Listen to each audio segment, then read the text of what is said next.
দেখো, এই সময়টা হচ্ছে আমের সিজন, বিশেষ করে কাঁচা আমের।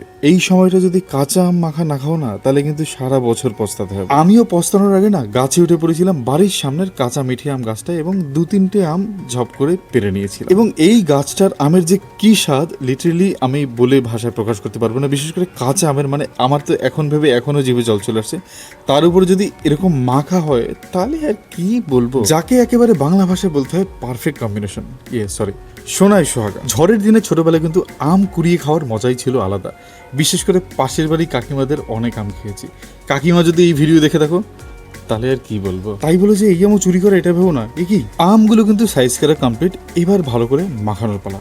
আমি মাখানোর জন্য এখানে নিয়ে নিয়েছি সর্ষের তেল, চিনি, বিট নুন, কাসুন্দি, সাদা নুন, লঙ্কার গুঁড়ো, আমচুর এবং একটি গন্ধরাজ লেবু। এই সমস্ত ইনগ্রিডিয়েন্টসগুলো কিন্তু এই আমের সাথে ভালো করে মিক্স করতে হবে। এখানে কিন্তু আমি সেরকম পরিমাপ করে নিইনি, তোমরা যেটা কম বেশি চাইছো সেরকম অনুযায়ী পরিমাপ করে নেবে।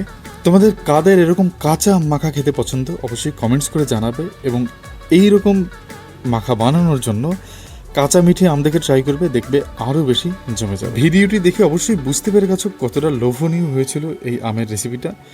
এবং ভিডিওর বেশি দীর্ঘ করছি না, দেখা হচ্ছে নেক্সট ভিডিওতে। এবং ভালো লাগলে অবশ্যই লাইক, সাবস্ক্রাইব, শেয়ার করে পাশে থাকো। টাটা।